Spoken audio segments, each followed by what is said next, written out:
Assalamualaikum warahmatullahi wabarakatuh dan semangat pagi. Pada kali ini kita akan membahas tentang perusahaan dagang.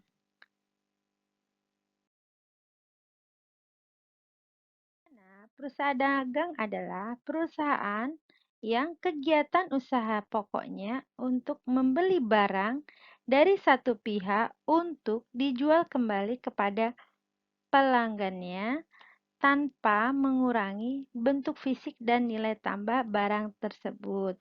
Jadi setelah membeli, lalu dijual lagi kepada konsumennya atau pelanggannya. Nah,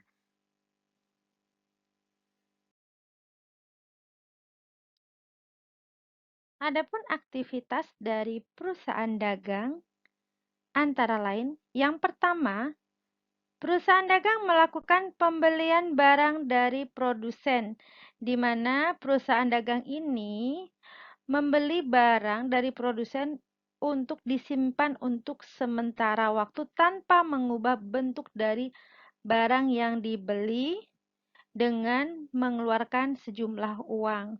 Lalu, aktivitas yang kedua yaitu melakukan penjualan barang dagang kepada pelanggan. Setelah tadi membeli barang dari produsen yang disimpan sementara tadi, maka dilakukan penjualan. Barang yang sudah disimpan tadi dijual kepada pelanggan atau customer-nya dengan harapan untuk mendapatkan laba dari aktivitas penjualan barang dagangan tersebut. Berikut ini adalah jenis operasi dari perusahaan dagang. Yang pertama, jenis perusahaan dagang berdasarkan produk. Yang kedua, jenis perusahaan dagang berdasarkan konsumen. Jika jenis perusahaan dagang berdasarkan produk, yang pertama adalah perusahaan dagang barang produksi, di mana perusahaan ini memperdagangkan produk bahan baku, di mana bahan baku ini adalah sebagai bahan dasar pembuatan produk atau alat produksi untuk menghasilkan produk lain. Di sini contoh dari kegiatan ini adalah menjual misalnya kain untuk membuat baju ya, kain, lalu ada tepung, nah, atau kayu dan sebagainya. Yang kedua, perusahaan dagang barang jadi, di mana perusahaan dagang yang memperdagangkan produk siap untuk dikonsumsi. Contohnya, sepatu, baju, tas, dan lainnya. Berikutnya adalah perusahaan dagang berdasarkan konsumen. Yang pertama adalah perusahaan dagang besar, yaitu perusahaan dagang yang secara langsung membeli produk dari pabrik dalam jumlah yang besar.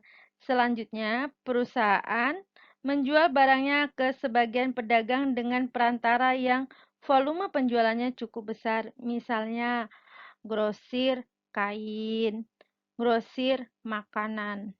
Lalu berikutnya, perusahaan dagang perantara, yaitu perusahaan yang membeli dalam jumlah partai besar untuk dijual kembali ke pengecer dalam jumlah sedang. Yang terakhir, perusahaan dagang pengecer, di mana perusahaan yang langsung menjual kepada konsumen secara eceran. Hal ini sering kita temui di lingkungan sekitar kita, misalnya di minimarket atau di Alfamart dan lainnya.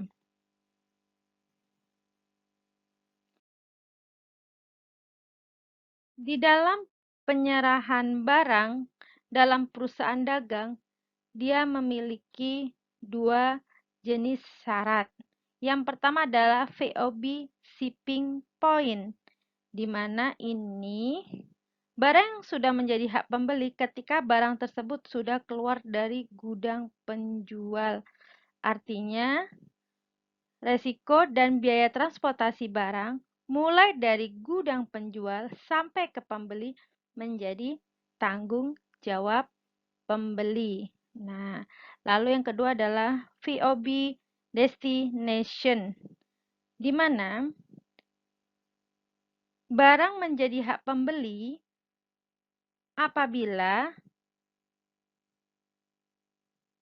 barang tersebut telah sampai pada gudang pembeli, sehingga resiko dan biaya transportasi ditanggung oleh penjual, mulai dari gudang penjual sampai dengan gudang pembeli. Artinya kalau misalnya menggunakan VOB destination, dari gudang penjual sampai gudang pembeli itu ditanggung oleh perusahaan dagang. Tapi kalau dengan VOB shipping point, apabila pembeli membeli barang dari gudang penjual, berarti dari gudang perusahaan dagang, sampai ke customer atau pelanggannya itu menjadi tanggung jawab dari customer-nya.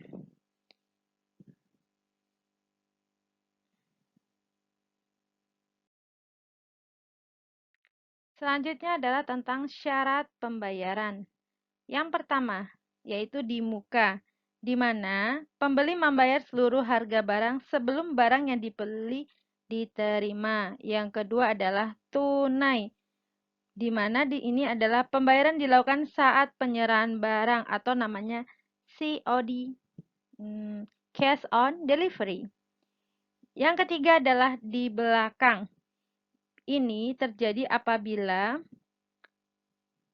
pembeli membayar barang yang dibeli kepada penjual dengan masa jatuh tempo pembayaran. Biasanya kurang dari 1 tahun. Misalnya ada syarat pembayaran N/30, nah, atau 2/10, N/45, dan lainnya. Demikian kita membahas tentang perusahaan dagang. Terima kasih atas perhatiannya. Sampai ketemu di video berikutnya. Wassalamualaikum warahmatullahi wabarakatuh. Dan semangat pagi!